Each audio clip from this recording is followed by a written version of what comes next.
दोस्तों स्वागत है आपका एक नए वीडियो में, जिसमें बात करेंगे इंडियन कोस्ट गार्ड नाविक डीबी जीडी के लिए साइंस का क्लास 8 बजे से पर डे आपको आ जाना है।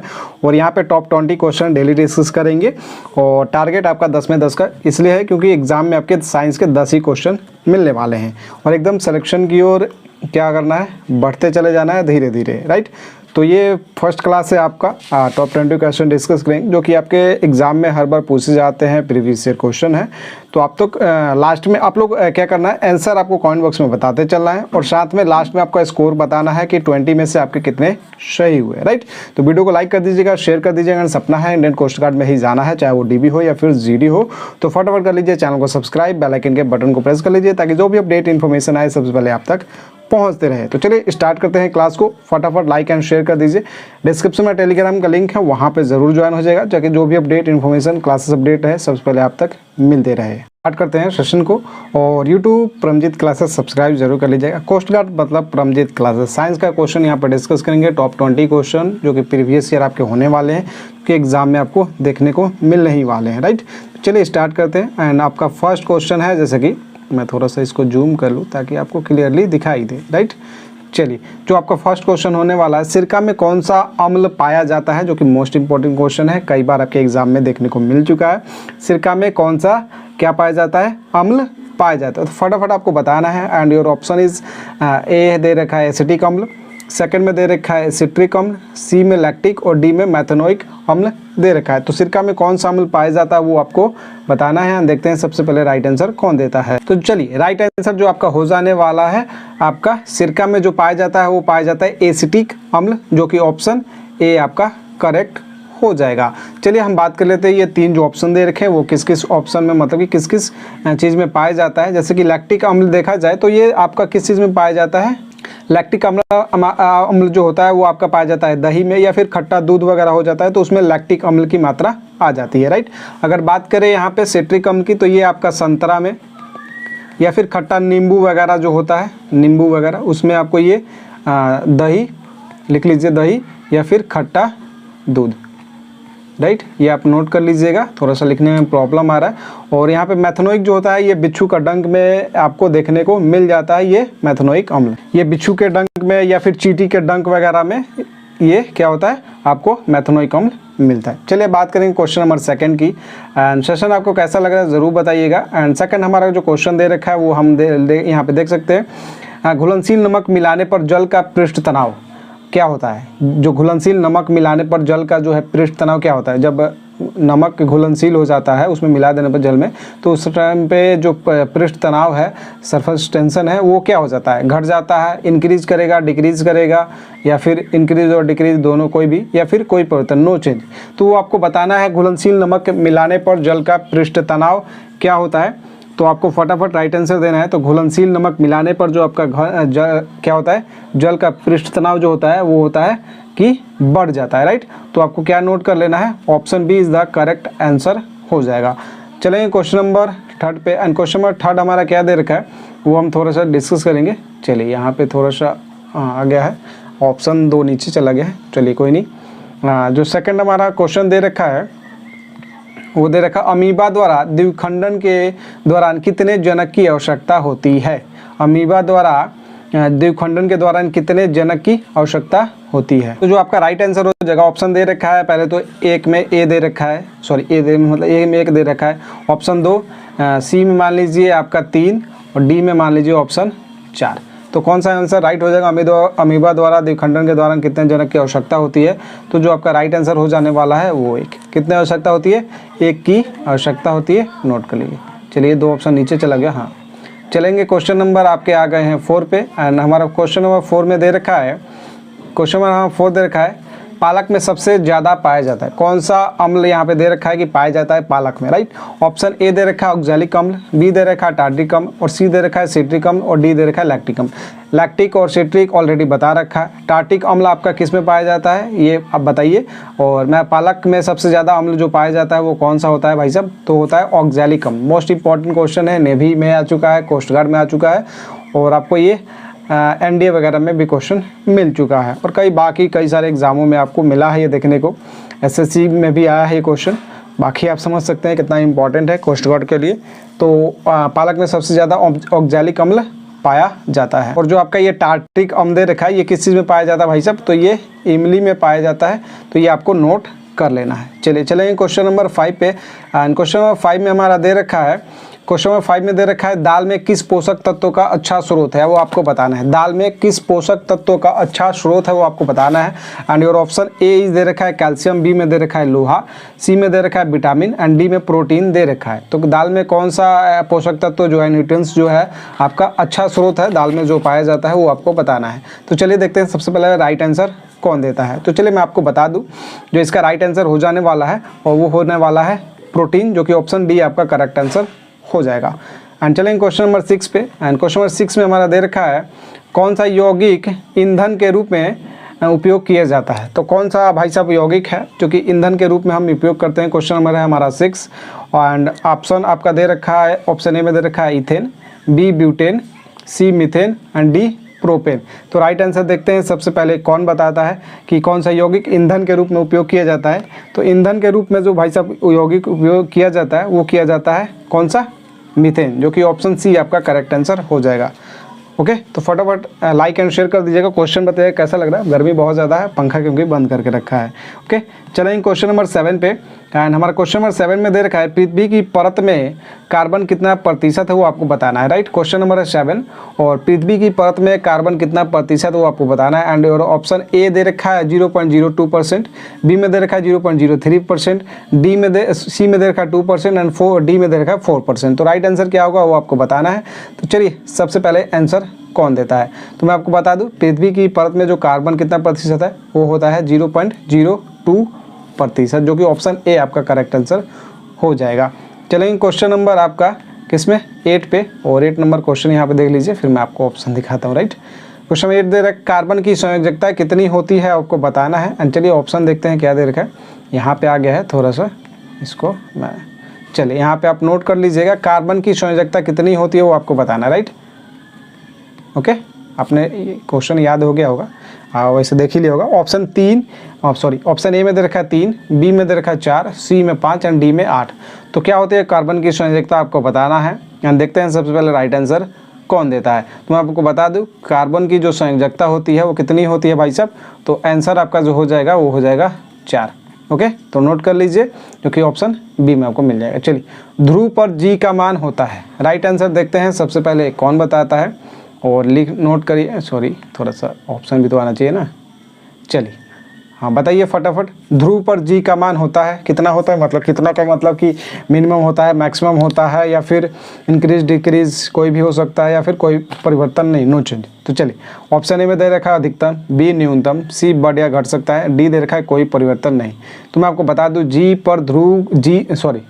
ध्रुव पर जी का मान जो होता है, ओके, तो वो कितना होता है भाई साहब, तो वो होता है मैक्सिमम। अगर न्यूनतम की बात करें तो ये आपका होता है विषुवत पर। राइट, तो ये आपको ध्यान में रख लेना है। राइट, चलिए चलेंगे क्वेश्चन नंबर 10 पे।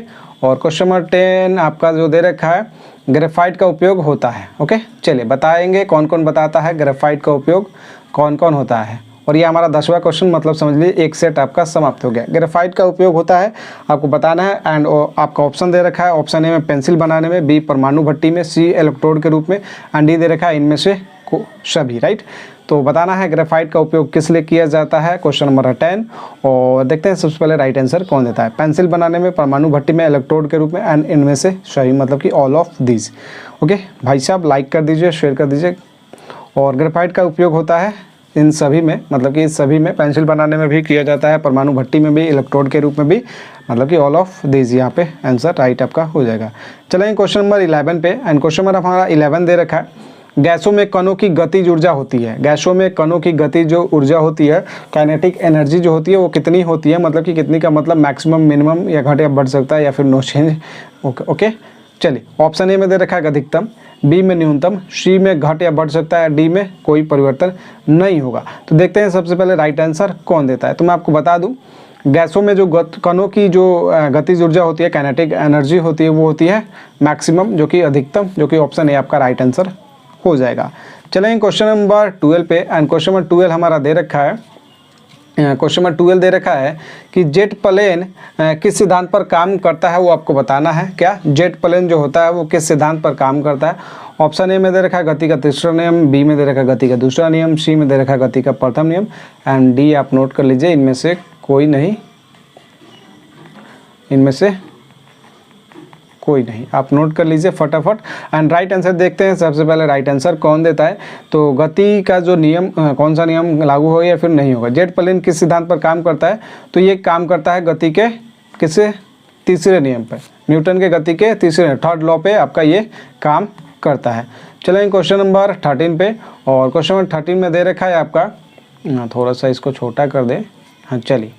क्वेश्चन नंबर 13 हमारा दे रखा है कि पेरिस्कोप बनाने में प्रकाश के किस गुण का उपयोग किया जाता है। क्वेश्चन नंबर 13, और पेरिस्कोप बनाने में प्रकाश के किस गुण का उपयोग किया जाता है। एंड ऑप्शन ए में दे रखा है आपका अपवर्तन, बी में दे रखा है परावर्तन, सी में दे रखा है प्रकीर्णन एंड डी में दे रखा है इनमें से कोई नहीं। तो which option is correct? A, B, C and D. Periscope बनाने में प्रकाश के किस गुण का उपयोग किया जाता है? आपका ऑप्शन ए में दे रखा है अपवर्तन, परावर्तन, प्रकीर्णन एंड डी में दे रखा है नॉन ऑफ दिस। तो मैं आपको बता दूं, जो आपका 13 नंबर क्वेश्चन है, पेरिस्कोप बनाने में प्रकाश के किस गुण का उपयोग किया जाता है, तो ये आपका जो राइट आंसर हो जाएगा वो हो जाएगा कौन सा? परावर्तन, जो कि ऑप्शन बी आपका करेक्ट आंसर हो जाएगा। चलेंगे क्वेश्चन नंबर 14 पे, एंड क्वेश्चन नंबर 14 में क्या दे रखा है आप यहाँ पे देख लीजिए। क्वेश्चन नंबर 14 हमारा दे रखा है कि नाइट्रिक ऑक्साइड का सूत्र है, नाइट्रिक ऑक्साइड का सूत्र है ये NO2 इस तरीके से लिखा गया होगा, लिखा गया है, मतलब कि ये थोड़ा सा समझिएगा क्योंकि आपको पता है सारा कुछ मोबाइल से करना होता है। ओके, तो चलिए अब आपको ऑप्शन बताना है, option A, B, C and D. कौन सा राइट आंसर हो जाएगा? Which option is correct? A, B, C and D. Nitric oxide का सूत्र जो होता है वो क्या होता है वो आपको बताना है। तो मैं आपको बता दूं, नाइट्रिक ऑक्साइड का जो राइट आंसर हो जाएगा, सूत्र जो हो जाएगा वो क्या हो जाएगा? NO, जो कि ऑप्शन डी आपका करेक्ट आंसर हो जाएगा। चलेंगे क्वेश्चन नंबर 15 पे, एंड क्वेश्चन नंबर 15 में हमारा क्या दे रखा है, थोड़ा सा छोटा कर ले इसको। हाँ, कौन सा रक्त घटक ऑक्सीजन का परिवहन करता है वो आपको बताना है। कौन सा रक्त घटक ऑक्सीजन का परिवहन करता है? ऑप्शन ए में दे रखा है RBC, बी WBC, सी में दे रखा है दोनों या फिर डी में दे रखा है प्लाज्मा, राइट। तो कौन सा रक्त घटक जो है ऑक्सीजन का परिवहन करता है वो आपको बताना है। RBC, WBC, दोनों या फिर प्लाज्मा, राइट। तो ऑप्शन जो आपका राइट आंसर हो जाएगा वो हो जाएगा RBC। RBC और WBC का दोनों लोग फुल फॉर्म बताएंगे, दोनों मतलब दोनों चीज़ का फुल फॉर्म कौन कौन बताता है देखते हैं सबसे पहले। ओके, चलिए क्वेश्चन नंबर चलेंगे 16, मोस्ट इंपॉर्टेंट क्वेश्चन है। हड्डियों में फास्फोरस की मात्रा कितनी होती है, कितने % होती है वो आपको बताना है। क्वेश्चन नंबर है 16, हड्डियों में फास्फोरस की मात्रा कितनी होती है। ऑप्शन ए में दे रखा है 4%, बी दे रखा है 6%, सी दे रखा है 8% एंड डी में दे रखा है 10%। तो चलिए बताते हैं, मतलब कि कौन बताता है सबसे पहले राइट आंसर। हड्डियों में फास्फोरस की मात्रा कितनी होती है? Option A 4%, B 6%, C 8% and D 10%। Okay, तो देखते हैं सबसे पहले राइट आंसर कौन देता है। चलिए, जो आपका राइट आंसर हो जाएगा, हड्डियों में फास्फोरस की जो मात्रा होती है वो कितनी होती है? 8% होती है, जो कि ऑप्शन सी आपका करेक्ट आंसर हो जाएगा, राइट। चलेंगे क्वेश्चन नंबर 17 पे, और 17 नंबर क्वेश्चन दे रखा है लिथियम घनत्व होता है। अच्छा, लिथियम का घनत्व होता है, कितना होता है भाई साहब? तो आपको बताना है। क्वेश्चन नंबर 17, सबसे कम मतलब कि एकदम मिनिमम, और सबसे ज़्यादा मतलब कि मैक्सिमम हो गया, और उसके बाद ऑप्शन और भी दे रखा है, बढ़ता घटता है या फिर बढ़ या घटता रहता है, और या फिर नॉन ऑफ दिस, ये आपको बताना है। क्वेश्चन नंबर 17, और राइट आंसर देखते हैं सबसे पहले कौन देता है। तो लिथियम का घनत्व कितना होता है? ऑप्शन ए सबसे कम, सबसे ज़्यादा, या फिर बढ़ सकता है, घट सकता है, या फिर डी में दे रखा है नॉन ऑफ दिस, या फिर नो चेंज, जो भी समझ लीजिए। तो चलिए राइट आंसर देखते हैं, लिथियम का घनत्व जो होता है वो कितना होता है भाई साहब, वो आपको बताना है। तो आपका जो राइट आंसर क्या हो जाएगा, तो आपका राइट आंसर हो जाएगा वो हो जाएगा सबसे कम, जो कि ऑप्शन ए आपका राइट आंसर होने वाला है। चलेंगे क्वेश्चन नंबर 18 पे, और क्वेश्चन नंबर 18 में हमारा क्या दे रखा है? क्वेश्चन नंबर 18 हमारा देख रखा है कि सबसे अधिक आयनन क्षमता होती है। तो सबसे अधिक आयनन क्षमता किसकी होती है? ऑप्शन ए में दे रखा है अल्फा किरण, बी में दे रखा है एक्स किरण, सी में गामा किरण एंड डी में दे रखा है इन तीनों में, मतलब कि तीनों में ही अधिक आयनन क्षमता होती है। तो आपको राइट आंसर बताना है कि सबसे अधिक आयनन क्षमता किस में होती है, अल्फा किरण, एक्स किरण, गामा किरण, या फिर इन तीनों में। तो देखते हैं सबसे पहले राइट आंसर कौन देता है। तो चलिए बताइए सबसे पहले। तो आपका जो सबसे अधिक आयनन क्षमता होती है गामा किरण में, जो कि सी आपका करेक्ट आंसर हो जाएगा। ओके, चलिए क्वेश्चन नंबर चलेंगे 19, और ये इंग्लिश में लिखा गया, क्योंकि हिंदी में भी साइटोलॉजी ही लिखेंगे, ऑस्टियोलॉजी ही लिखेंगे, हेमेटोलॉजी लिखेंगे और माइक्रोबायोलॉजी ही लिखेंगे, राइट। तो ये आपको बताना है। तो कोशिका के अध्ययन को क्या कहते हैं? तो कोशिका के अध्ययन को क्या कहते हैं भाई साहब? तो कोशिका के अध्ययन को आपको क्या कहते हैं?